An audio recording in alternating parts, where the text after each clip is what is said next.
Hey, and we're off. Hey, everybody. Look at my gross hotel room. How are you? My my name is Luke Thomas. This is episode, I think, 208 of my live chat. How are you doing? Now, a couple housekeeping notes. We normally don't go at this time. We normally go at Thursday at 3 p.m. Eastern, but I am on the road, as you can see, in my awful, well, not my, actually, my hotel room's quite nice. But we're here. I'm on the road in Las Vegas, Nevada. It is Friday, June 14th, 2024. And we have a lot to get to. We have UFC 303 news. We have UFC Saudi Arabia changes. We have, Conor's out. Prochazka and Pereira are in. Whittaker's still in. Khamzat is out. Ikram Aliskerov is in. Plus, there's a new co-main. Plus, there's a new feature fight with Carlos Ulberg. We have that and all of your questions to get to. So first things first, let me say I apologize for all of the changes in the schedule. I don't really have great options about when to do these when we're on the road. So I think, and I don't know if we'll get the normal audience that we do for the live broadcast. So I am super appreciative of everyone that has shown up here today. And let's get this started, shall we? So thumbs up if you're watching on YouTube. Hit subscribe. It's free. I don't know if we'll get any paid questions, but if we do, we'll do that after an hour of the free analysis, so to speak. All right? So with that out of the way, let's get this party started, right? It is going to be a fun Friday for you here in Las Vegas. Let's go.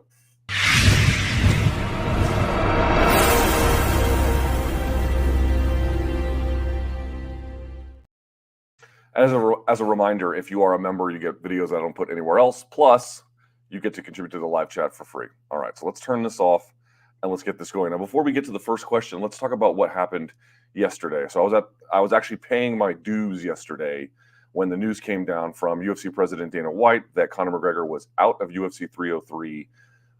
Well, Conor and Chandler out of UFC 303. So that fight is off. It is off the main card. It is off that event entirely.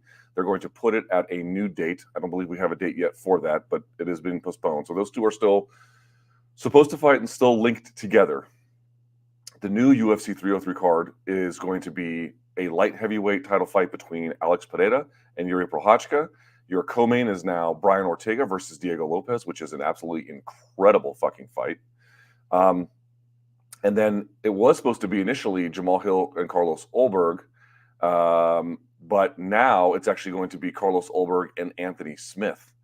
So you could argue, at least on paper, I mean, you're losing Conor. There's no real replacement for that. But the card itself actually got better. Carlos Ulberg versus Anthony Smith, to me, is actually a pretty intriguing fight. Again, all of this is happening on short notice, so you don't really know what you're going to get. But that seems reasonably intriguing. Brian Ortega versus Diego Lopez is absolutely ridiculous. That's an amazing action fight, top to bottom. And Prochazka and Yuri, I don't see how that could be bad. I mean, again, you're getting guys on really late notice. We just don't know what kind of condition they're going to be in, and that should mitigate things a little bit. But in general, that's an absolutely phenomenal fight. So let me just say something first up front.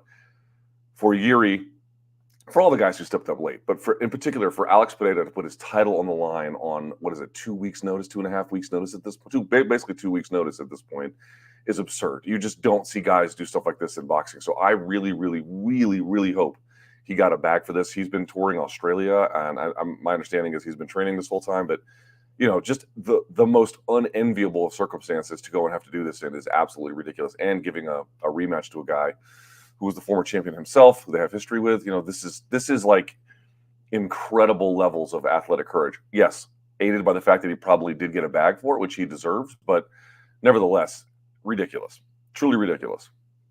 So that's the first thing I'd say. Also, for Robert Whittaker on the Saudi Arabia side, which we'll talk about in just a second, to go from Khamzat Chimaev and then on a week's notice to take Ikram Aliskerov, I'm not saying those are equally the same kind of challenge, but those are both formidable challenges. And then for him on a week's notice in the main event, no hesitation to go from X to Y is kind of absurd. But let's start the conversation, if we can, on Conor McGregor. So Ariel Helwani reporting that he had an injury. Dana White in the video announcing that Conor McGregor was out, referenced that he had an injury. What he had, we don't know. So cards on the table. I have to just say what I said, which was I was very skeptical that the injury. Okay, so this changed a little bit this week, but initially I was very skeptical that injury was the full explanation. Not that he couldn't have one, but that was the full thing that was going on. Now, of course, we don't really know what the injury is. Is it an orthopedic injury? I don't know. Some people had surmised, he might have had a really bad cut, which is why they thought maybe it could have healed. They didn't want to show it to Chandler, so they canceled the press conference, and then they thought it was going to heal, and it didn't work. And so that's a plausible explanation. I don't know what it is, and so that kind of informs the judgment. My initial skepticism was around the idea that in virtually every other sport, when you have access to doctors and medical facilities and training, or equipment and resources and everything, they usually have a pretty quick idea about how this goes. They don't really take a lot of time at all, except in really rare or difficult conditions that are highly unusual. Is that what we have here? I don't know. But the idea that if Ariel's reporting it and then Dana White is saying it, between the two of them, they don't really get along. They don't see eye to eye on things. But if that's the case, then I am certainly under no position to challenge that. So that hypothesis certainly does not appear to be correct. I still am kind of curious to see what, in fact, the injury is and why they took so long to kind of figure out the recovery time, because that's usually the part, right? Like whatever the injury is and whatever you may end up having, they typically have a pretty quick sense of recovery time. But okay, that didn't happen here for whatever reason. That hypothesis is incorrect. I also sort of additionally hypothesize that if it's not the injury, that maybe Conor's kind of holding him over a barrel for something else.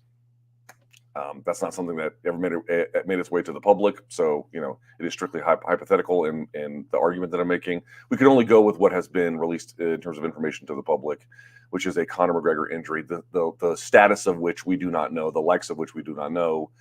And really the recovery, I guess we don't really know. I mean, I don't think they're postponing it. I think later this year, certainly. I think maybe late summer, early fall. Is the time I think they're going to try and fit that in, because the window on that is going to be a little bit hard to time based on other previous scheduling issues. So we should acknowledge that. I'm hopefully this is serving as a sufficient acknowledgement of some of the hypotheses that I was issuing don't appear to be bearing out. But okay, with the information that we have, what does it mean? Again, so I don't want to double down on any kind of mistake. But I will say this: without really knowing the extent of the injury. Excuse me. Let me pull this down. Without knowing the extent of the injury, it's very, very difficult to just make any claim about when Conor will be back, what kind of condition he'll be back, what does it all look like. It doesn't sound like if it was a tremendous injury, if they thought he could still make it 2 weeks. So it doesn't sound like anything super deal breaking about the future of his career, although by the time he comes back, he will be 36 years of age. So that's not great. You're losing more time.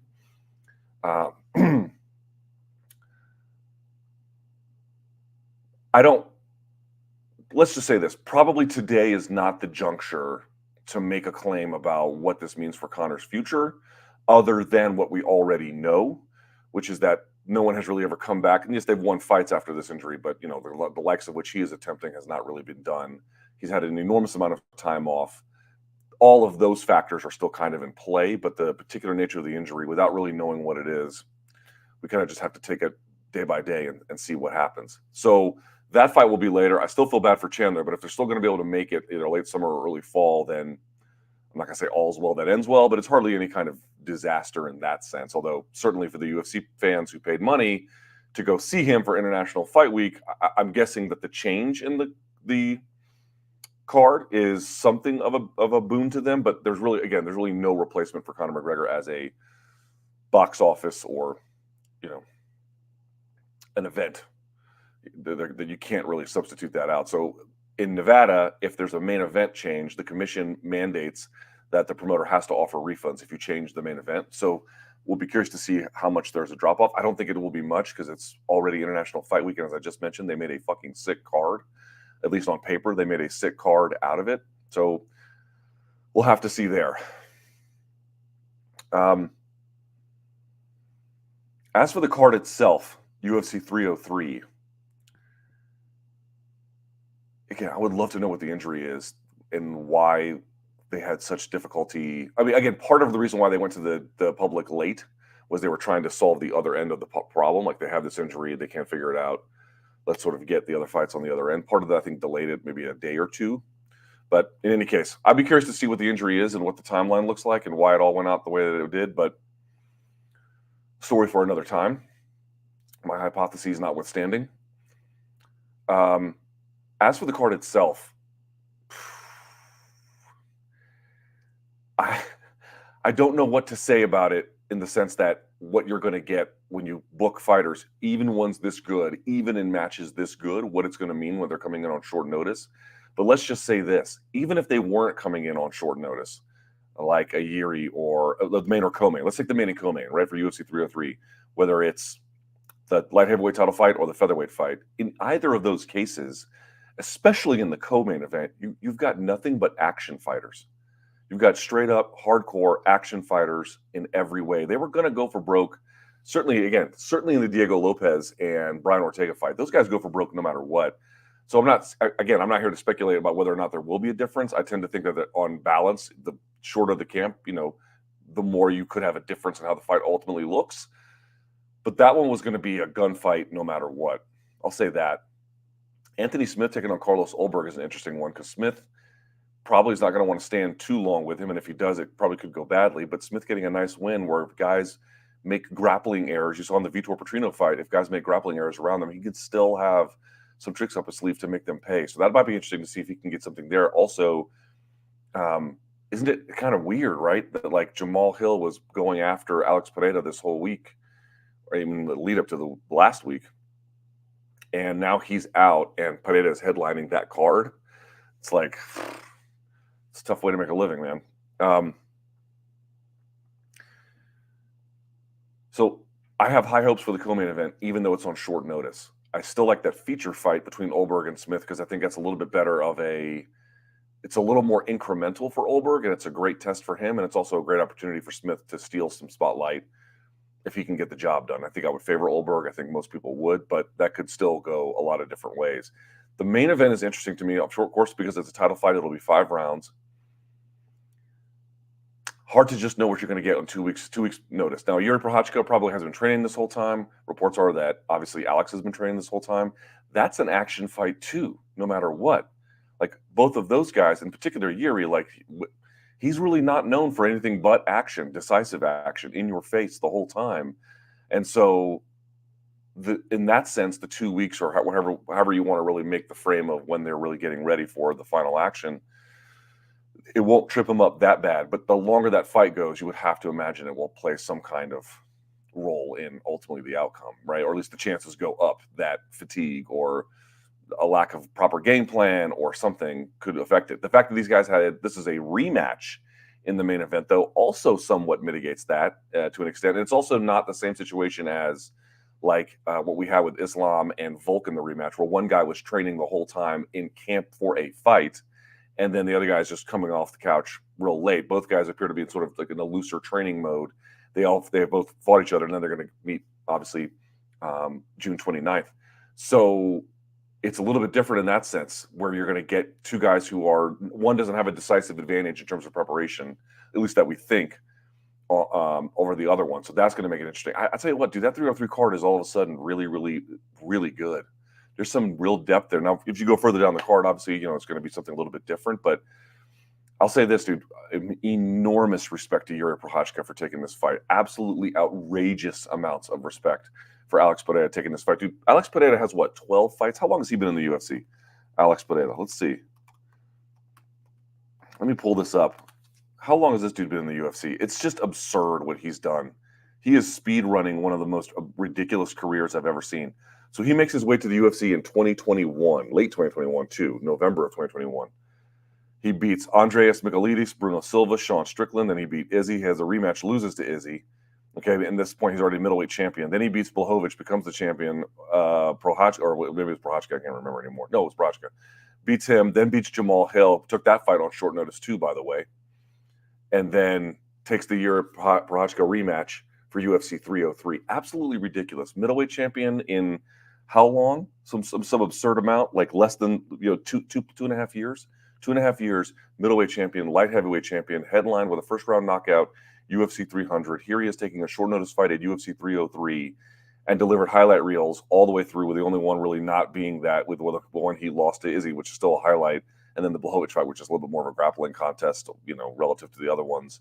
And then the rest of it is just Michailidis flying knee. Bruno Silva, it was a good fight, but it was a decision. Sean Strickland, the story. Izzy punched his lights out in the 5th round. Blachowicz was the one that didn't go. Prochazka, round 2, he finished him off, and then he had Jamal Hill, and now this one. Dude, the guy is putting together one of the most absurd kind of anytime, anywhere. I mean, it's almost like the cowboy resume, except he's winning titles. Ridiculous. Ridiculous. You just don't see things like this hardly at all. So I really, really hope that all the guys who took this fight on short notice, they get some serious compensation from it. In the case of UFC Saudi Arabia, which will be next weekend, or no, yes, next weekend, 22nd, something like that. Yeah, that's right. You're losing your main event with Khamzat Chimaev, who appears to be very, very ill. Again, don't know what he has, don't know what to make of it. I've seen some folks speculate that, there's been plenty of speculation. I don't know what the situation is that he has or what caused it. So let's just see what the story is there. It appears to be that this guy wants to do a lot in the sport, but has been hamstrung by any number of issues, putative visa issues, illness issues. He obviously had a horrible bout with COVID back when, I forget what year it was, but the guy was taking pictures of him coughing up blood in the sink, and it was thought he was going to retire from the sport. Don't know if that's playing a role here either, but either way, he is out. His momentum has clearly been slowed over the years. This is a guy who we thought was going to be the next big thing when he took, remember, back-to-back weekend fights on Fight Island. He was just running through those guys. And then the Leach fight, he looked like he was incredible. We thought he was destined for great stuff. The Gilbert Burns fight, the whole 9 yards. But he just really hasn't been able to maintain a steady competition schedule. He's had any number of issues that have slowed down even booking fights. The one he was supposed to get last minute ended up being Kevin Holland. That was fine, but that didn't really do much for him in the end. There's just been a few obstacles to really maximize and reach the potential that we think he could get to, that seems quite possible, but he's been tripped up any number of times trying to get to the finish line on that. Terrible situation. I certainly would not wish any kind of violent illness on anyone. Let's see what happens with him. I don't know what to say. For Robert Whittaker, this is a dangerous, dangerous thing. This is not, the case of Alex Pereira putting his title up, I wonder if the UFC would do him a solid if he lost, if they'd book a third one, just because it's so risky what he's doing. I guess we'll have to see. But for Whittaker, man, to get back to the title, like you have no room for error. And the Khamzat fight was interesting because you thought, man, if he can stop that hype train, he can do anything he wants after that, And Aliskerov doesn't have that same kind of hype train, and I'm not going to say he's as dangerous. I don't think that's quite right. Ultimately he could be, but we don't know that right now. Certainly a formidable opponent. That's another really tough assignment on really short notice. Man, that's fucking brutal. That is brutal. You've got so many guys here that keep, you just look at the UFC schedule and, it's consistent. It's almost every weekend, and obviously not at the pay-per-view or the elite fight night level, but it is almost every weekend.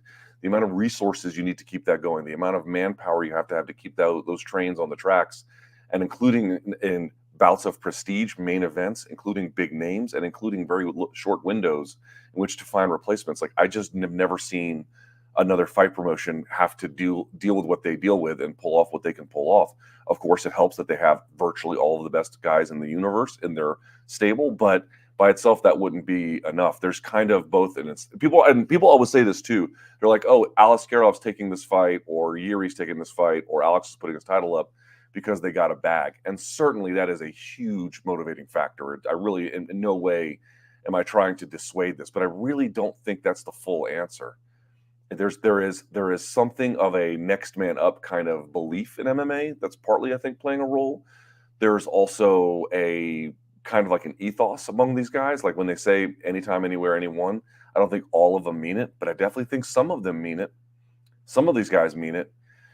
Whittaker being one of them, where they really are just far more tolerating of personal risk or loss in order to make things happen for themselves in ways that other combat athletes aren't. I interviewed this guy yesterday, Elijah Garcia. He's fighting on this card on tomorrow. What is it, Friday? He's fighting on this card tomorrow. Garcia is, and when he had an upper respiratory infection on fight week for his last one, and I asked him, "Oh, the commission didn't clear you." He's like, "No, the commission cleared me. I just decided it would be bad for my career." And that, I don't have any issue with that. I think it's actually a pretty smart view of things. But what I'm trying to say is, the guys at MMA, man, they just don't do that. They don't do that. And again, partly, sometimes it blows up in their face, like we saw with Volk taking the fight against Islam the second time. But as we've already also explained, that situation is very much unlike many of these, where the guy you're going up against is also coming in on about the same kind of notice as you, and so you don't have that same kind of asymmetry in preparation. But nevertheless, that culture to just step up late and see what happens at their own risk, I don't know if it's always going to work out for them. In fact, we know that it won't, but it keeps the sport moving in a way that would just basically be impossible, but for, yes, extraordinary financial incentive. And then that's how you make money in the UFC, right? Seriously, pay-per-view points and then last-minute replacement fights. That's how you get big bags in the UFC. And I really hope that everyone that we've talked about here today gets all of those and more. They are highly, highly deserving of it, to put it quite mildly. So, all right. With that in mind, we haven't gotten to a single question yet, which I am terribly apologetic about, but we should probably do that now. So let's pull this up if we can. And let me refresh this so I don't get the worst version of it. All right, let's see here.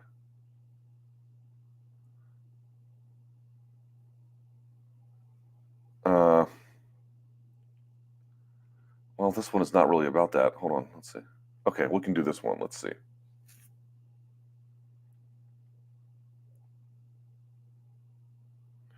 All right. Pull it in. Boom, there we go. Okay. Hey, Luke, I noticed in your recent, let me pull this up like this. All right. Luke, I noticed in your recent interview concerning the case against doping, I noticed you received a significant pushback by some in the comments debating between the efficacy, fairness, and morality of anti-doping. There was, however, one topic that none of them brought up. They never do. Excuse me. The idea that the athlete should have the decision or at least some kind of say in doping policy. It ultimately just struck me as this weird comfortability people have with giving the majority of power and wealth to a small handful of individuals who contribute very little and expect the athletes or workers who produce the value to have no say. Yeah, this is pretty common. I mean, the basic answer on this is I don't understand what is wrong with the pro sport model of anti-doping, which is you have the league, or the business entity that wants to have certain standards in place for whatever reason, social insurance, keeping up appearances, or maybe they just believe in the value of anti-doping. That ultimately can be up to you to decide. But then the athletes wanting to have their rights protected, and a certain basically just a series of protections of their rights and interests, and then the two groups getting together and then working that out, and then coming up with a policy that everyone enjoys. Now, this is a function of you have to have employees, and then you have to have ownership, and then they come together, and then everything is sort of solidified in the collective bargaining agreement. But like, this model clearly fucking works. It works in all the major sports leagues. It works every time. The fans don't seem to mind. The league doesn't seem to mind. The athletes don't seem to mind. Again, they're all working out a deal here to make it all seemingly better. Now, that doesn't mean that every one of those versions could be good, but I don't understand what the problem with that is. This is a clearly more workable model. You get some measure of anti-doping that's supposed to, for folks who that is important to. You get some measure of it while also making sure that the athletes are bought in and have some of their rights and privacy protections covered, or arbitration, exceptions, or whatever. There's various different things you can build in to make it fair. Like, that seems like a great model. People keep thinking what I want is like no rules and just let everyone use. And I keep trying to explain this. Drugs are neither good nor bad. They're both. Drugs, I think we should have a more humane attitude about things. I think there's larger perspectives in play that just don't get addressed. People are very, very comfortable with complete structural inequities, and then want to put up a system of anti-doping enforcement that negatively affects people without resources much more than it affects those with. And this is just supposed to be very, very normal. The point is not to dope to counteract that. The point is to make a more humane overall system where the athletes have buy-in power and then can have a say over what rules get enacted and don't. That's the point. At least to me, anyway. Luke, how can you make fun? Oops, let me pull this up here. There we go.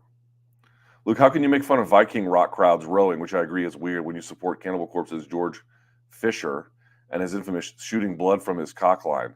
Talk about picking your battles. Yeah, I mean, I think there's a big difference between rowing in the audience and then not rowing in the audience, because the claim I have about the Viking medal with the dudes rowing in the audience is that's fucking weird. Yeah, like, the bands are all weird too, but that doesn't make me have to do anything. that make sense? Like you're like, oh well, the Cannibal Corpse show is weird too. Yes, it is, but I don't row a boat during it. All right, getting back to UFC. With the UFC 303 main event now canceled or postponed, however you want to look at it, how can the UFC justify the inflated McGregor ticket prices? Shouldn't fans be able to get refunds and rebuy at a standard rate now? Is that a realistic solution? Again, the Nevada Commission has a bylaw that if the main event is changed, fans are entitled to a refund. So you can get a refund. If you pay tickets for this, you are entitled to one in the state of Nevada. That is certainly up to you. But getting a prorated card, I don't know how that would work. I don't know how that would work. I think the refund policy is just better. Either you want to still go to this or you don't. Either the UFC, the change that they made to their main event is something that you like, or it isn't. I think most fans would be pretty happy with it. Again, not to say it's the same as a McGregor replacement, but I think in general, most fans would be okay with it. So that's the choice that you have here. It's supposed to be a $20 million gate as well. Also, I'm just going to say it one more time. Whatever did happen between McGregor and UFC and the injury and everything else, the fact that he is not entitled to a cent of the gate, that no fighter has, well, no fighter, including Conor McGregor, has ever gotten a share of the gate, and they're going to have a $20 million gate, to me is fucking crazy. I can't believe that, but that's where we are. So yeah, that's it. It's either refund or not. But I don't think they're going to prorate anybody's tickets. I don't think it works that way. All right, let's see. Here we go. Take on Rob versus Alaskarov. So like as a fight itself. So Alaskarov has that one loss in Brave to Khamzat. Khamzat knocked him out. Alaskarov has very, very good, I think for the most part, pretty good takedown defense. He's got good takedowns too. We've all seen he's got good knee on belly and good mount and stuff like that. He's got a really good Kimura. Jack Slack was talking about that this week. He was supposed to fight this weekend, and then they're just moving him off of a week. So I don't know what the travel's going to do to him, but that's not much of a change competitively. So I think he'll be ready to go. I mean, listen, Alaskarov, I think, has real potential in this division. I would probably stop short of saying championship potential until we see further evidence. If he ends up beating Robert Whittaker, I think at that point you can then conclude he's really got championship potential. At that point, I don't think there's much else you could say. And my wife is texting me. Very good. Okay, good. All right, let's see here.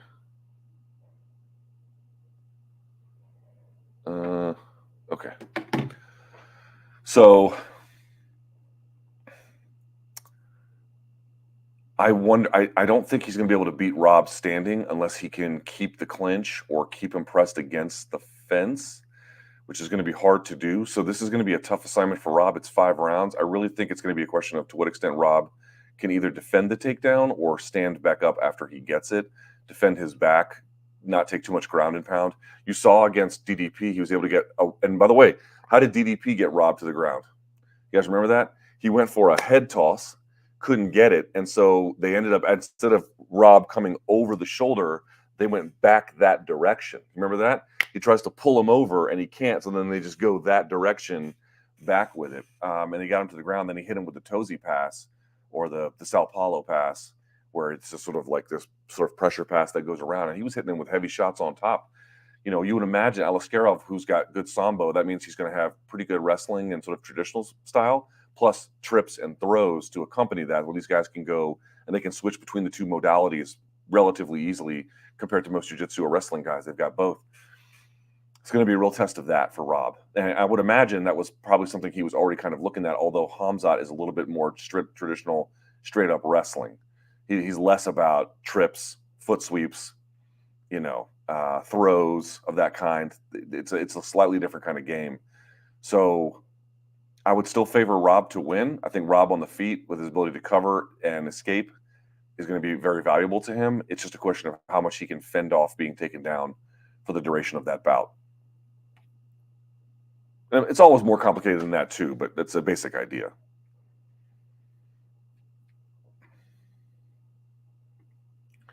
All right, let's see. Excuse me. Like, why do you think there's a weight cap on the heavyweight division in the UFC? Shout out to Emmanuel Yarborough. People ask about this fairly regularly. I'm not sure why. They just want to keep some kind of a limit. I mean, I realize that they don't really do it in boxing, but I think for MMA they wanted to. There used to be. I remember Icon Super Brawl or Icon Sport, Super Brawl became Icon Sport, which was like a sort of a mid-major Hawaiian promotion. They used to do super heavyweight fights. Strikeforce had, in the early days, did like a Bob Sapp 300 plus super heavyweight fight. I think he fought Bob Sapp. Correct me if I'm wrong. Fought Jan Norte. I might be mispronouncing his last name.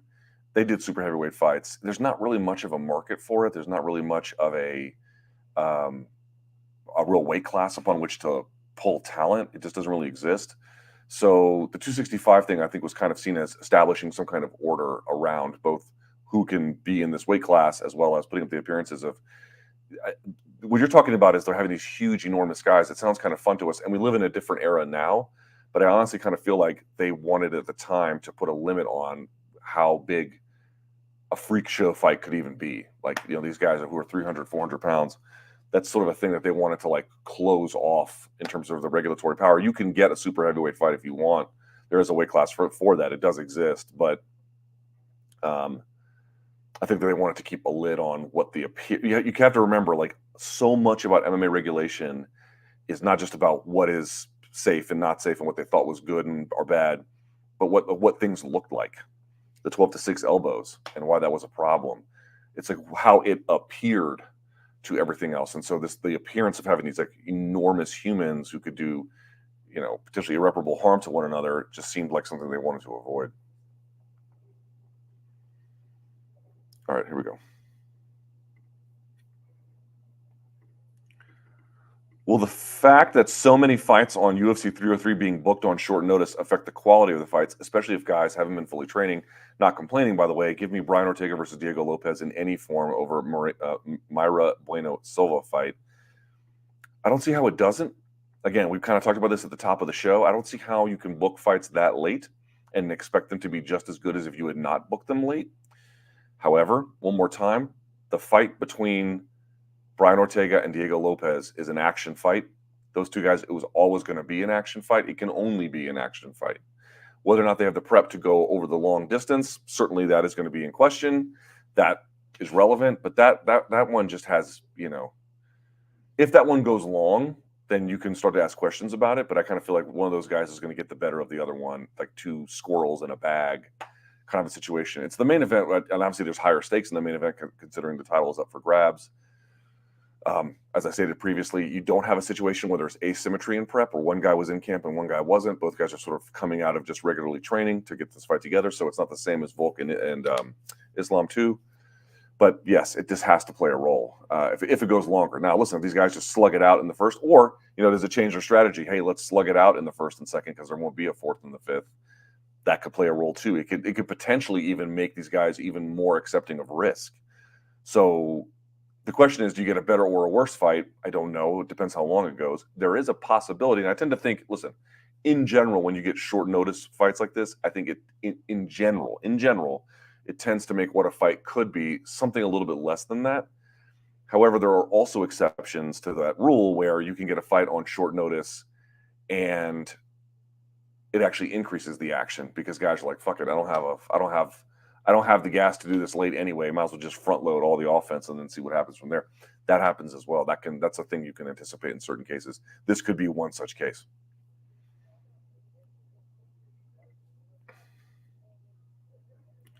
All right, I'll give you what I can on this one. There we go. Can we get a timeline on when we can expect all the things we love back with MK? Boy, I wish I had one. Since the return of MK, it's felt like a lesser version of its old self, especially after being promised something that had never been done before. Yes. I speak for many people when I say that having 3 shows a week made our lives a lot better. Yeah, yours and mine. Yours and mine. Guys, let me just be very clear about this. We didn't ask to take this show off like 3 days a week. This was not our call. This was absolutely not our call. And at the time at which I believed that things were going to be a bit different, we were dealing with a different set of information that has now changed. And this is the part too, right? Guys are like, well, give us an update. And I'm like, same thing with this, well, not the same thing as the McGregor thing, but folks wanting more information without us really being able to effectively say. Now we have an MK show today. That'll be at 3 p.m. That's going to be like a regular MK show. We're going to preview all the UFC cards, blah blah blah, all that fun stuff. So there will be one on for that. In terms of the other stuff, I mean, I know people don't believe us, but like we are literally having meetings about this every week to try and plan some of this stuff out to get it moving. So my understanding is on some of this stuff, in particular for like a second day, we should hear something, in the next month or two, something like that. It's just a process that we got started once the transition happened, got stopped dead in its tracks, and we had to go to a new one. And that really kind of just slowed everything down to a degree that we'd never anticipated. I mean, this shit's hard. This shit's hard. Like, we haven't even fully gotten control of all of the channel yet. Like we have control of it, but not every part of it. And it's hard to explain what that means, but trust me, it's fucking true. Like that part is still being processed by the lawyers in the transaction. Like we're still waiting on that. And they wanted us all to wait until that was processed. We wouldn't even be doing shows right now. So like the whole thing it's just been, I mean, if you're frustrated, imagine how we feel. Imagine how we feel. So we are trying. We're not actively not looking for a second show or more of this kind of stuff. We absolutely are. It's just a question of getting everyone on board with the same idea. Here's what the plan looks like. Here's what it's going to cost, blah, blah, blah. And those steps are being taken, but they just move so goddamn slowly. It just moves slowly. I don't know what else to say. It just moves slowly. We're trying. I don't know if that matters to anybody, me saying that, but we're trying. All right.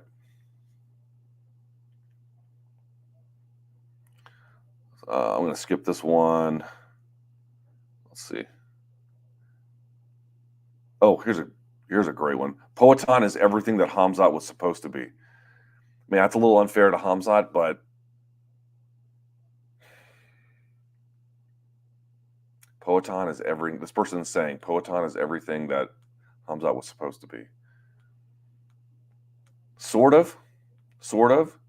He's not exactly like an assassin in that sense, although he kind of was for a little while, but it's more just he's, you know what it is, man?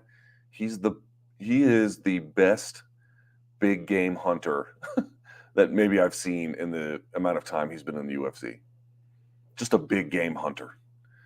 Big score. Didn't get that one? Big score. All the time. And doing it in ways that are either dramatic because he's stopping people in the first round, dramatic because it's stopped people in the first round on short notice, stopping people in just these brilliant ways of the execution of his skill. He's such an incredible big game hunter. And I don't know how it's going to go for him at UFC 303, but the fact that he's so willing to go for these big scalps, these big hits, these big opportunities, and more often than not, they hit for him is so rare, so ridiculous. You just don't see stuff like this hardly at all, man. A special guy. And the fans love him. He doesn't really engage in a lot of trash talk unless people come at him first. But he's got this kind of, and there's jokes about it online. I'll just talk about aura. What does aura mean? Dude, the guy's got aura times 1 billion. What a boon it was to sign a guy like that. And I know people were like, kind of upset, like, oh, they didn't give him a lot of wrestlers on the way up. They kind of fast tracked him on the way to Izzy. They did. And I didn't have any problem with it. The guy has, he's kind of older. I'm not sure exactly how old he is, 36 or so, something like that. And they're kind of moving him along pretty quickly. I don't know what the problem with that is. He has a limited window left in the sport. Make use of it. They are. And the best part is, here's what's kind of interesting is like since the Izzy stuff, and they may have a future bout and who knows, but he's just kind of kept on forming his own legacy anyway, doing a similar kind of thing, like big opportunity, go, big opportunity, go, big opportunity, go, constantly doing it now beyond the scope of his rivalry with Izzy, which was probably the biggest impetus about why he got signed to begin with. Did they know he was going to be able to do all these kinds of things for him when they signed him? I seriously doubt it. It's hard to expect this of any fighter, of any possible fighter. It's hard to expect something like this. And then here we are. Remarkable. Really one of a kind. Truly one of a kind. And him and Yuri don't have to engage in any kind of real back and forth I think in order to get the fans excited. Again, what that does from a commercial appeal standpoint in terms of the wider, like, obviously, as good as that fight is, short notice notwithstanding, it's not going to reach into the casual consciousness as far as Conor is in terms of sales. But for the fans who are plugged in, I think given the circumstances, I haven't seen anybody complaining. I really haven't. I think there's a lot of people who are more just kind of like, what does the future hold for Conor? Oh, by the way, this is a great replacement. And then just calling it a day in terms of that.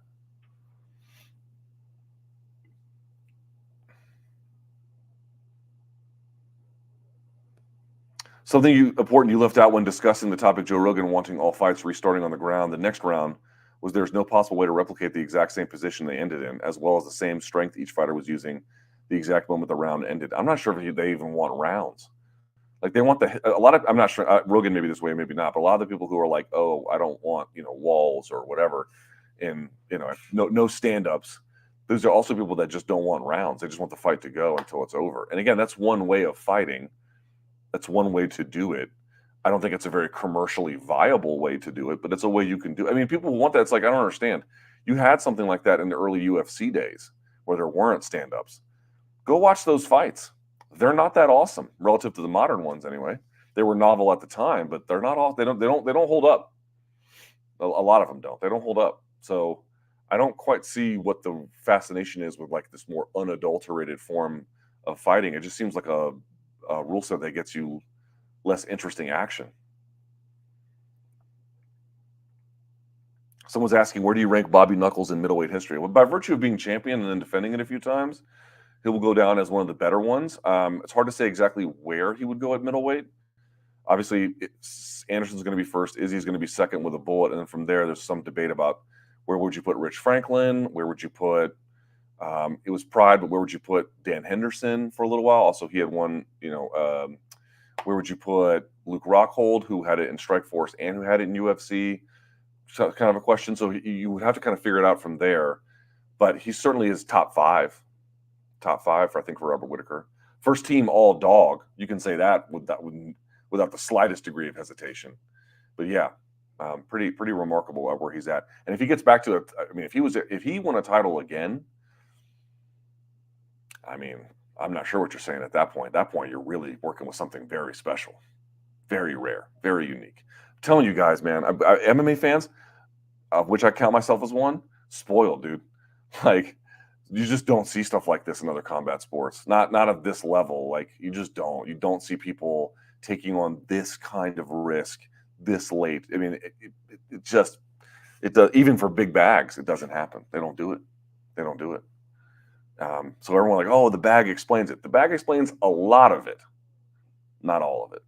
So yeah. All right. Okay, let's go to this one. If Alex beats Yuri again and Olberg can get through Smith, do you think that they will give Olberg a title shot? Yes. If that's the case, how do you see the matchup between Alex and Olberg? Yeah, thanks. Hard to see how Olberg would beat a full camp PEREIRA at 205. With his chin being compromised, I think at 185, it's a different fight. But this would not be that case. This would be 205.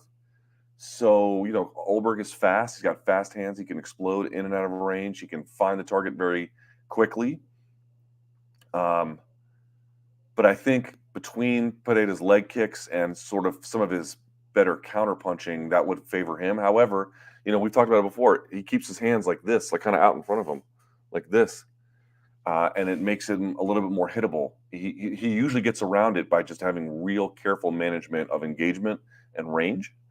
And that does the majority of his defense. But like, do you ever see him like slip and then throw over the top or then weave and then throw? You don't see that kind of stuff. You just kind of see him be out of the way. Sometimes he'll cover up, frame a little bit, but you don't see him doing like super slick defense. That's really not what he does. It's more just a function of like when to go and under what terms. That does the majority of his defense, or putting guys on the defense with his feinting, right? So now you don't have to have as much defense because they're acting too much on that. So I would still favor Pereira to win a contest like that. Ulberg's just not beaten anyone of that caliber, but he is getting better. He does present some interesting challenges. I mean, let's see how he looks against Smith, which is going to be a different fight. Obviously, Smith's going to fight very, very different than Poatan would ever fight. I would give Ulberg, some respect to potentially. It's one of those questions where if they fought 100 times, how many would each win? And, I don't think Poatan wins all of those. I think he wins the majority of them. Which one are you going to get on that day? We had a conversation about this too. Like if you flip a coin, so like obviously there's do basic probability, right? Basic probability. If you flip a coin, what are the odds that it comes up heads? 50-50. Same as if it was for if the question was how many times is it going to come up? What's the odds it comes up for tails? It's 50-50, right? You have a 50-50 shot every single time. You flip that. And if you flip it 100 times, in general, you're going to get closer to 50-50 in terms of the spread all over. So the point I'm trying to make here is we had this conversation where imagine something was not like that, or imagine something was you had a 1 in 100 shot, right? A 1% chance to get something. Maybe it's the time that Sarah beat GSP. So when Sarah beat GSP, let's just posit that he had a 1% chance to do it. Just because you have a 1% chance to do it doesn't mean it happens on the 100th try. It could happen the first time, or the second, or the third, or the fourth, or the fifth. It doesn't have to happen at the end. It could happen at any point in there. So I would still favor Pereira to win. I'm not saying that Carlos only has a 1% chance. I'm merely pointing out, even if he doesn't have a great chance, it could just be that one on that night. With small mistakes can cost you pretty big, especially for a guy who's not like super defensively. Like defense is not the forward part of his game. Offense is the forward part of his game with good overall range and defensive awareness. But he's not got super slick defense, and so he can be hit for that reason.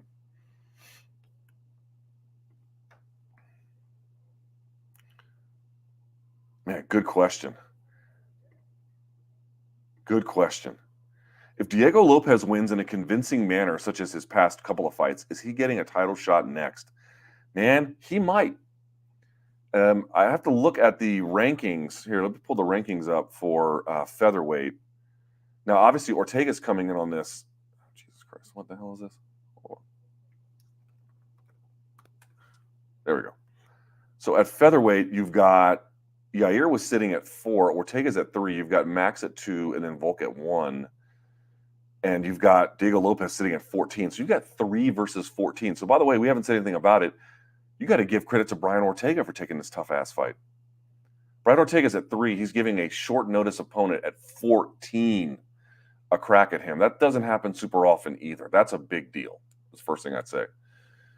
Second thing I'd say is he might. Now, it gets kind of complicated because if Max is going to fight Ilya, you still have Volk waiting around there for a potential title shot. And so if Max wins, they might do an immediate rematch. Hard to say. If Max wins, does he then fight Volk? If Ilya wins, does then he fight Volk? I mean, it's hard to say you get a title shot when you've got Ilya, Volk, and Max kind of all in that space, and you're still looking to resolve several of those permutations. It's difficult. It's difficult to say you can get that. But I would say this.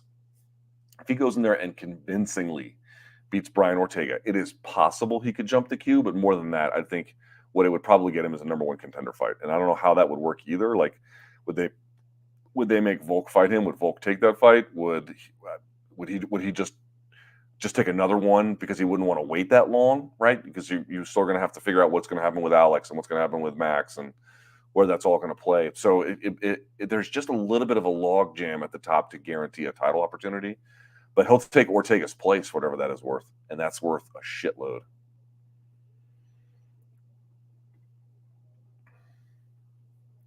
All right, here we go. Luke, with a big so you can see.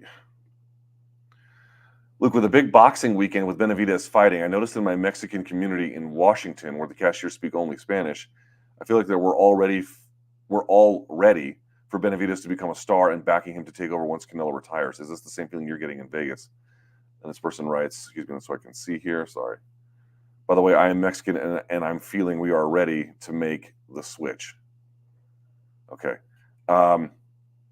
Dude, I cannot overstate how much the fans love David Benavidez. Here, online, everywhere. Kind of hard not to. In your face, walk you down. Demetrius Andrade, oh, he's too slick. He gets finished off in what, 6, 7 rounds, whatever it was. Caleb Plant went the distance, but he got bombed on towards the end of that. Like, the guy has a ridiculous, like, the most action-friendly boxing style that you might ever see. Just a wall of a human who walks down with maximum force his opponents.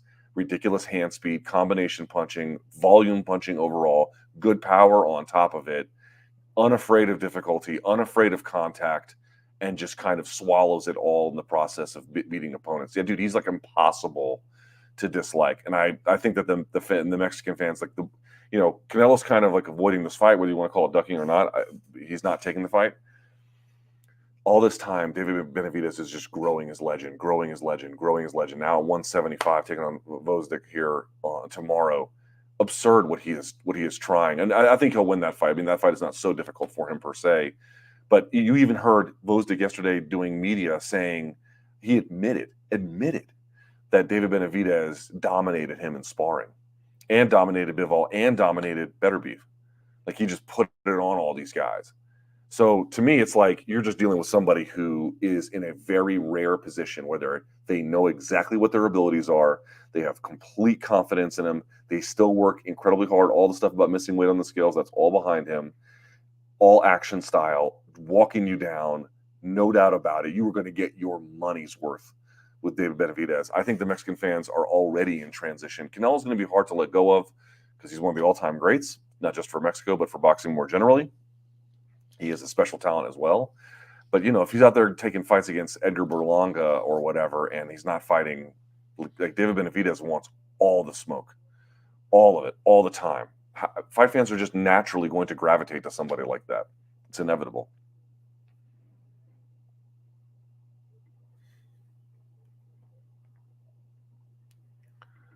Oh, this was an interesting one. I don't know this gentleman, so I can only say so much, but what are your thoughts on Seth Daniels not respecting the tap during a technique demonstration and putting that girl to sleep, then deciding to post it like it was funny?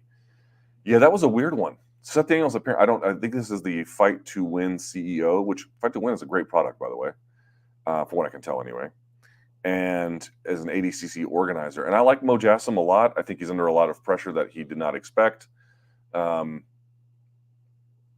It's a tough situation, but I don't understand how that clip ever made it to air. The one you're referencing, where he goes for this sort of like triangle, like this backside triangle, and he puts her to sleep. First of all, he calls her a pussy, tells her, like, why are you tapping? The choke's not even tight yet. And then puts her to sleep, and then was like, yeah, I thought she was being a pussy, but it turns out she went to sleep. It's like, dude, that's the one you leave edited out. It's the one you leave edited out. Like, jiu-jitsu technique, I mean, he's, obviously he's gotten pretty far and knows a lot about it, but I just feel like if you're trying to make it accessible to the masses, calling your female training partner a pussy for tapping to a choke that actually ended up putting her to sleep is exactly the kind of image you don't want to show to the world, if you can at all avoid it. But the fact that, like, that is sort of, I mean, he must have seen it and thought this was funny and cool, and then thought it was a good idea to put it in there. I mean, it calls into question some judgment issues about understanding who the audience is and what kind of product you're supposed to be presenting to them.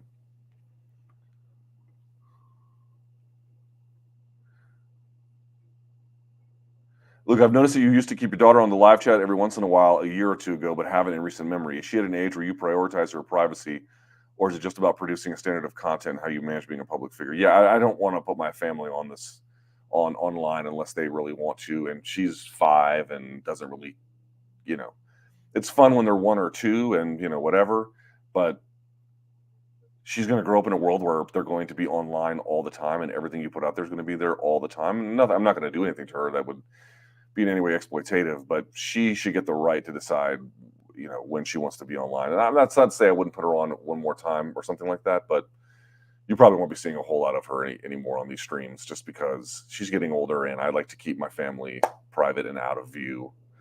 And I like my life in certain ways, like my family life anyway. I like that part out of view and out of the public. And yeah, I think most people could understand that, Do you see any, here, let's see. It's a good question. Do you see any long-term repercussions from Conor's withdrawal, Conor spelled wrong, from this fight? Will the UFC or the fans ever trust him again? Yes. Yes, they will. Yes, they will. I think it's Connor is the biggest star that the sport has ever had, and we're at a stage where it's not clear what he's got left, but it doesn't appear to be a lot. But it's not clear that it's nothing either. And the thing that I've learned over the years is that passions for the sport's top stars, they die very slowly, very hard. It is clear that there's a lot of people who are very frustrated with the situation. Yes, that part is impossible to deny. That part is clear. It is clear there are people who certainly have a fair degree of skepticism about what could be left. That is true. That's also very true. Um, However, the idea that people are ready to just walk on him and they won't trust him ever again, I don't buy that really at all. I think when they sell tickets, I don't know if it'll be. Hey, let's say they book them for whatever 306, 307, whatever day they end up booking them back on. Are they going to do another $20 million gate for that? Maybe, maybe not. I don't know, but it will do well. It will be a big hit on pay per view. It will do well at the box office. Like it would take an enormous amount, even from what you've already experienced, for there to be like a substantial decline in Connor's stock in that way. So I don't think his stock is what it once was. There is some. The guy's been gone for 3+ years. There's that, but and canceling the thing and not like just leaving the fan base in the dark for a week probably didn't help things. But I've seen a lot of fighters who are really, really, really popular figures have ups and downs that you thought would be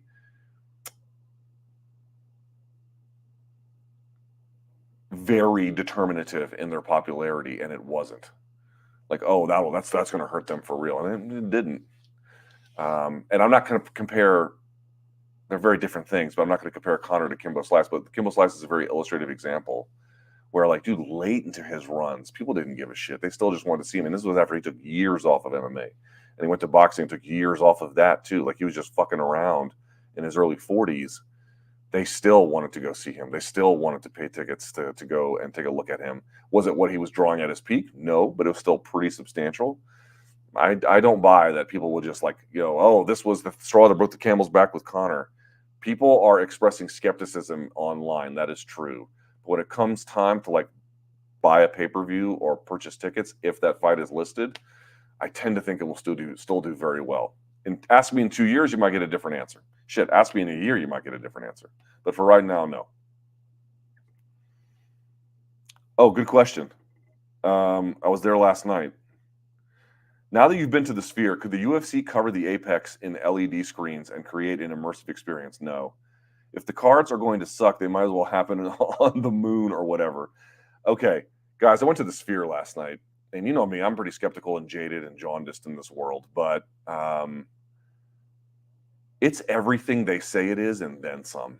It is incredible.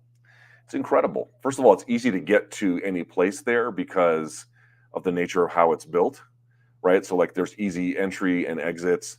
The inside is so beautiful and spectacular and just so modern and fresh and vibrant. There's tons of people to help you get to your seats, right? So like they were very friendly, very accommodating, very easy to work with. And then on top of it, like the seats we had, we were in the 300 section, so we were on the 6th floor. And there wasn't a bad seat in the house, dude. The graphics were so overwhelming that I literally got nervous like not nervous, but like I got whoa, one of those things. Like I had to look down at my phone so that I wasn't like, losing my balance or something, even seated. It is so, however good you think it is, it's better. I've never, ever, ever. I've been to like IMAX shows and people are like, you got to see this thing in IMAX. And then you go and look at it in IMAX and like, it's definitely better in IMAX, but I didn't need to see it in IMAX. No, dude, this is not that. This is much, much different. So we saw, I guess they're called Dead & Company. This is like what's left of the Grateful Dead, which by the way is not my music at all. But they start out the backdrop looks like it's this mechanized back, and it begins to open and open and open and open, and then you see like at eye level the roof kind of the Haight-Ashbury district of San Francisco, and then it slowly begins to pull out. I'm talking slowly, but it's moving slowly. Where now you can see the whole city. Now you can see the whole West Coast, and it's got graphic detail now. And by the way, it goes so far around you that your entire field of vision is the sphere. Like you have to turn very far back to see it, because like turn to your left or your right, it's still there. The graphics are still behind you, right? They're past your head and behind your the line of sight. So it's your entire line of sight. And then it goes up into outer space and outer space and outer space, and then it went zooming through this like this fractal geometric maze, and then you ended up in the pyramids of Giza in Cairo in Egypt, and then they would put the shots of the guys jam banding on the back of the pyramids, and then it would zoom to something. I mean, dude, it's so overwhelming. You cannot believe it. And it's hard to explain unless you've seen it, but it literally fucked with my depth perception. It was so incredible. So I'll say this: I don't know what the UFC has in store for that, and I can understand why that is a difficult undertaking. But if they do that one right, that's going to be one of the most memorable experiences of anyone's combat sports going like life. They have the potential to do something incredible with this. I don't know what they're going to do, but the sphere is as advertised, man. That is one of the coolest things. And you guys know me, I don't like giving Vegas any credit. That place is ridiculous. Ridiculous. Worth every penny. All right. I don't know if we have any paid questions. If we do, I'll get to those now. I appreciate everyone who showed up today just the same. Thank you, guys. All right. Luke, happy Friday. Whom will fight first, if ever again, Conor or Khamzat? Probably Conor. Probably Conor. Conor can at least fight in the U.S. You know what I mean? Conor at the Sphere would be that'd be a big show. It'd be a big show. I don't know if they're going to do that. I don't know if it makes sense, but I cannot overstate to you how ridiculous the Sphere is. People always make it out to be like, oh, it's like this, looks cool on Instagram. Dude, however cool it looks on Instagram, it's way better than that in person. Way better. With the 303 original main event scrap, will UFC offer refunds on tickets? Yes, as I indicated, yes. Or will they enforce a subject to change, no refunds policy? No, they have to. If the main event changes in Nevada, they are required by law to offer refunds. Yes. Is it true that Las Vegas has a consumer law ensuring refunds if the main event? Yes, it does. That doesn't apply to just subject to change thing. Yes, that's true. Again, if they lost the co-main event, that'd be different. They could lose 5 fights on the card. That would be different. But if they lose the main event in Nevada, they have to. Yes.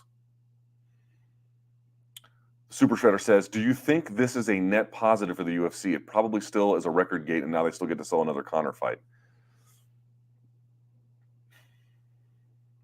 Yeah. Yeah, it is. Yes. I think it's exactly that.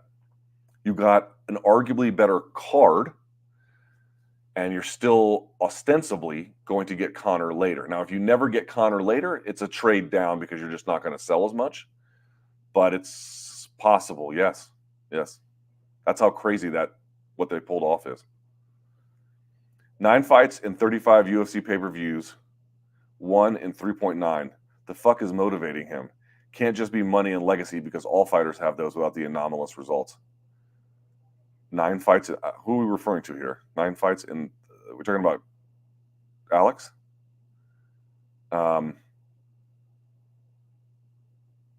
Money, legacy, the desire for combat, belief in self, any of the above. Do you think this is viewed as? Oh yeah, we got this one already. With Conor being out, who could have seen this coming? How screwed is Chandler for waiting 2 years for nothing, or is there a bright side? I'm just going to say that I really hope it's still possible that we still get him this year. If it was still possible that he could have fought within 3 weeks, how bad could the injury really be, right? That's very speculative, but something like that. Saludos desde Bogota. What's up, dude? I'm actually from Mexico, but I'm in a work trip in Colombia. Is there any hidden gem you suggest to visit, or a good restaurant you recommend? Yeah, you know what? There is. Let me find it for you. I got a good one. Hang on. Yep. Santa Juana Gastro Bar. Santa Juana Gastro Bar. They've got ridiculous food there. Santa Juana Gastro Bar. Cannot go wrong. Cannot go wrong. All right. Have you seen Bisping's rant about Ariel? And if so, what are your thoughts of him going off when in fact Ariel was seemingly 100% right the whole way? I did not see it. What did he say? I did not see his rant about Ariel. I'm sorry to hear that he's got some anti-Ariel vendetta, but no, I didn't hear it. I didn't hear it. Now I'm curious. Someone tell me what he said, because I didn't see it. Also, where did he say it? Austin writes, how many people do you think will get screwed out of their money trying to get a refund from ESPN Plus? So they reached out to me. I haven't fully told you guys this. They reached out to me. I'm waiting to see if everything that they have done for me works. And I don't have the answer to that yet because we have to have a couple of events go by.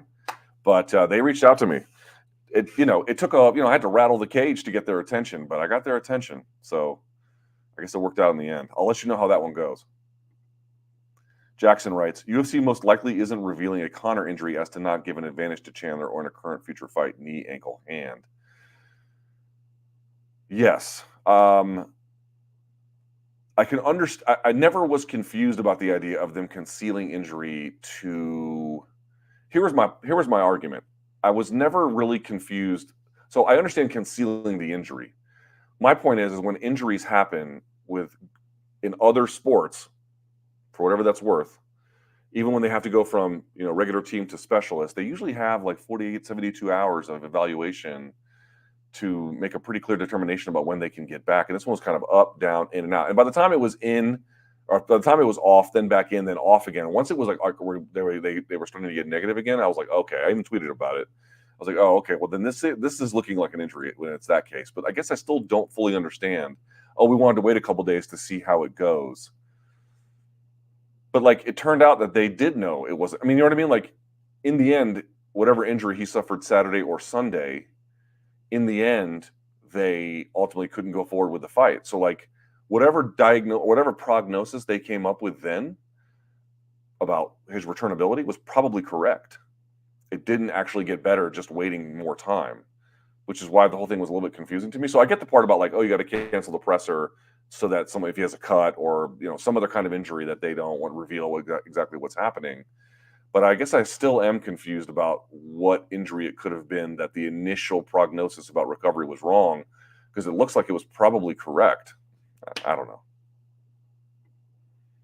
Michael says, I speak for myself and anyone else who is just happy MK is back. Sure, we missed 3 days, but I was worried we'd lose it all together. Yeah, you and me both, kid.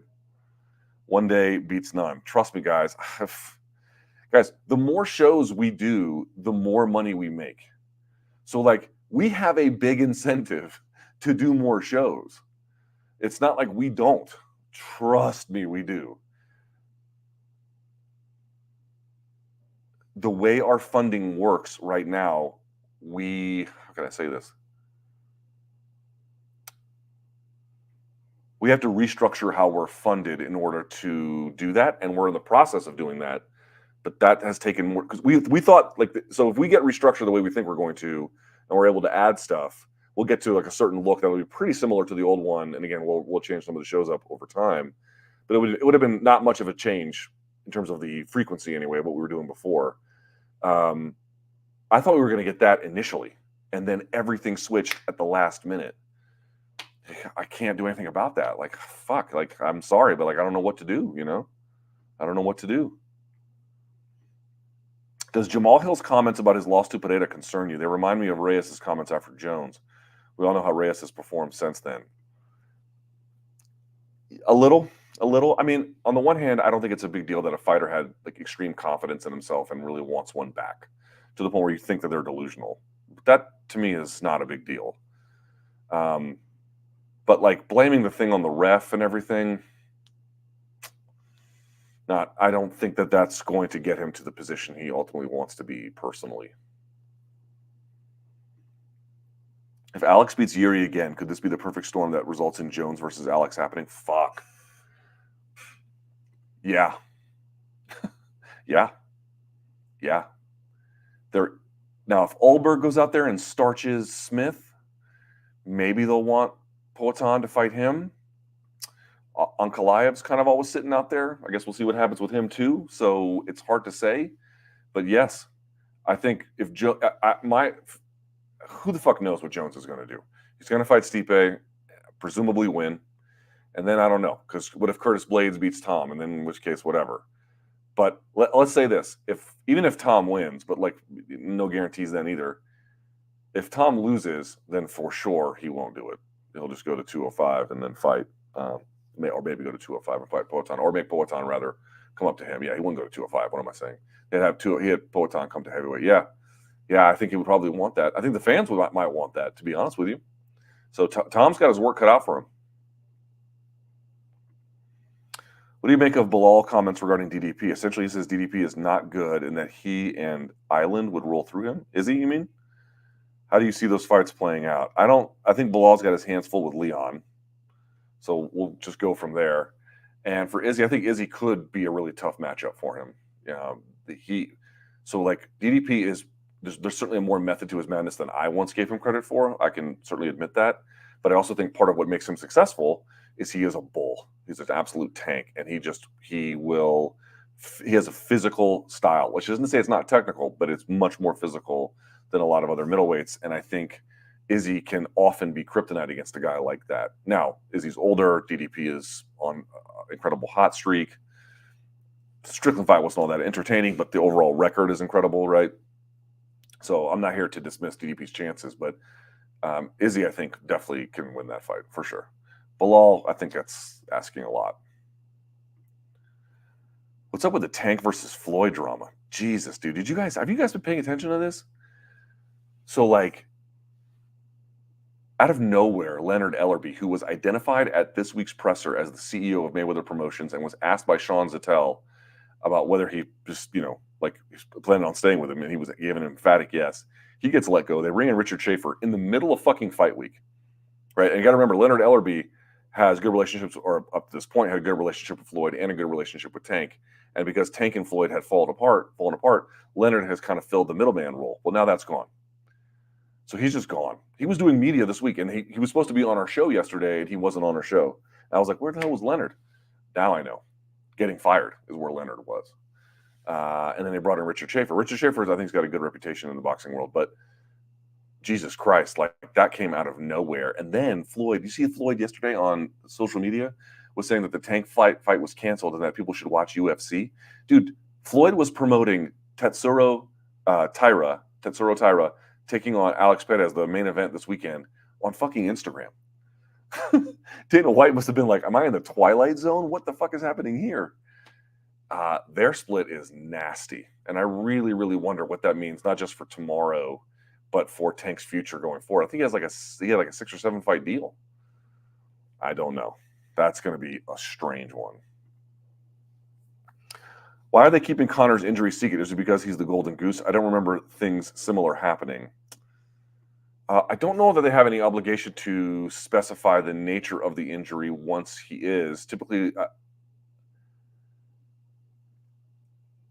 the fighter either releases that information, or the fighter gives, or the UFC releases it with the fighter's permission.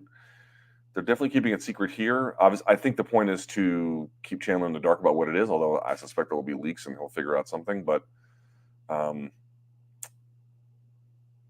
again, BC was more the guy that was like, hey, they owe the public something. I'm less that and more like, what was so inscrutable that they couldn't figure this out earlier? And it turns out, I still don't know what the answer is to that. If I paid you $5, would you read this question? Sketchy White, you got your wish, buddy. Dave says, do you think the refund thing in Nevada played a role in how this was handled on the on-again, off-again reports? So, Ariel was just reporting what I think he knew, but in the sense of, we don't want to tell you Conor's canceled till we have another replacement to make sure that we don't have this issue as much, probably, yeah. I mean, if you just went out and told the public, hey, Conor's out, you probably would have like a ton of people canceling versus, hey, Conor's out, but Poatan's in. That's going to mitigate probably how much you ultimately suffer in the end, right? Chimaev may be the news to beat. Hope you're well, Luke. Yes, I'm okay. I feel bad for Khamzat, man. I don't know what's wrong with him, That's a tough position to be in, to want the smoke and not be able to like get over the finish line. Now the Kadyrov stuff, I don't know what to make of that. You know, is it forced? Is it not? It's hard to really know. How old is Khamzat? How old is that guy? Let's see here very quickly if we can. Khamzat currently, let's see, Khamzat 13-0 is currently 30. So he's still got some time left in his prime. I wouldn't necessarily cash him out just yet, but he has affected the first half of his prime. I would say the first half of his prime has not gone according to plan. Perhaps the second part will. If there's anything else here, and then we'll call it a day. Oh, we got one more, I think. Oh, a couple more. MMA beat return. UBC Chuck and Dan Hardy would be great. Would be great. If I ever did the MMA beat again, though, I think it should be the original A team if at all possible. But I don't know if that's even possible. JP says Uncle Dana has successfully pushed away legitimate reporters from covering the UFC. No one had anything on this besides Ariel. Seems bad in 2024. Dude, everything is infotainment all the time now. That's what people want, apparently. That's what's been promoted. And not that I'm doing fucking Seymour Hersh hardcore journalism or anything like that, but yeah, it's infotainment 24/7. Don't ask any questions of the powerful. Mind your own business. Let everyone smile, have a laugh, and move on to the next thing, which in sports you can do a little bit more of. But yeah, not great. All right, this might be, there we go. Community need to put some respect on Ariel's name. Journalism and MMA clearly on its deathbed based on the heat he got. Were people killing him for it? Oh, I guess some people were killing. I guess Bisping killed him for it too. Yeah, I don't quite understand that. Dude, I've worked with Ariel. I mean, how many people could say they've worked with him? I worked with him for a long time. Well, a long time, but how long was that? 26 years I worked with Ariel? Long time. Dude, I've seen how he sources shit. Like, when was the last time you ever saw Ariel issue a retraction because the report was wrong? Like, never. You just don't do that. You know what I mean? Like, over the years, and I'm good with Ariel now. Please don't misunderstand me. But of course, over the years, it's been known that we've butted heads, and I can even look past on all of that. And I never, ever, ever said, "Oh, he reports bullshit." Like, if he's reporting it, I'm telling you, there's no one's infallible, and there's always a chance he could be wrong. But as someone who has worked with him and seen his methodology and seen how he gets stuff, you should believe him. You should believe him. You can like him or not. It's up to you. I don't care. You can watch his show or not. Up to you. Up to you. But if he's reporting it, the chances are it's pretty fucking good. Now, again, reporting the injury or not reporting it or whatever, concealing that, I don't know what to make of that. I don't know. There's so much about this I still don't have enough information about. And so, since some of my original hypotheses were not correct, I would like to be a little bit more reserved in what kind of judgment we pass. But just at least in terms of Ariel, like, dude, if he says a fight is booked, a fight is fucking booked. You know what I mean? Like, it's as close to the gold standard as we have in the sport. I don't know of anyone who's got a better record than him in terms of, dude, who's got a better record? You can like him or not, up to you. Who's got a better record of accuracy in reporting news in MMA than him? The guy's been doing this kind of thing since like fucking 2009. Like, if you like his show, that's up to you. If you hate his show, that's up to you. If you like him as a person, that's up to you. If you hate him as a person, up to you. What does the record show in terms of accuracy? It's pretty fucking good. You can like that or you can hate that. It's a reality. Your high expertise and honesty for both MMA and boxing, that's very nice of you, is highly appreciated. In your opinion, who's the best striker out of MVP, Izzy, JDM, and Suga? I mean, they're all very different. And how would you measure that? Izzy has the best pure striking credentials with all his boxing and kickboxing achievements. So in that sense, it's him. In terms of MMA, MVP is wildly different. I would say for pure MMA striking, I'm going to be like an Izzy guy no matter what. But after that, I'd probably put Sugar Sean number 2, JDM 3, and then MVP after that. Although MVP's unique style makes him a little bit different too. But I like Sugar Sean's style a lot, dude. All these guys, it's hard to go wrong with any of them. But yeah, I would probably go, if I had to do power rankings, Izzy, Sean, JDM, MVP. I know people go like, oh, MVP will go above JDM in your power rankings. Sure. Prime Fader walks out of that room with John Jones. I don't know what that means. Any picks for this weekend's fight night? Yes. And we're going to talk about those on MK a little bit later. I'm going to give, I think Tyra is going to win. It's a tough fight against Perez. Like, he could upset the apple cart, but I think Tyra's going to win. But we'll talk about the rest of those on MK in about an hour and a half. So thank you to everyone who posted. I really appreciate it. This is an unusual time. You can see my messy bed and everything. But I'm glad I got this done. Thank you guys so much for watching. I really, really appreciate it. As a sort of standard reminder, I'll put this here. Standard reminder, you can become a member. I'm going to put up exclusive videos. And then, of course, you can contribute to the live chat for free. I can't tell you how much I appreciate this. So there'll be a Gervonta Davis watch-along tomorrow. Gervonta Davis watch-along tomorrow. So we'll watch the co-main event and the main event together, do a little bit of analysis on the back end, and then we'll call it a day. So you can catch me on that right here on this here YouTube channel, okay? Make sure I didn't miss anything else. That's it. All right, thank you guys so much for watching. I really appreciate it. Until next time.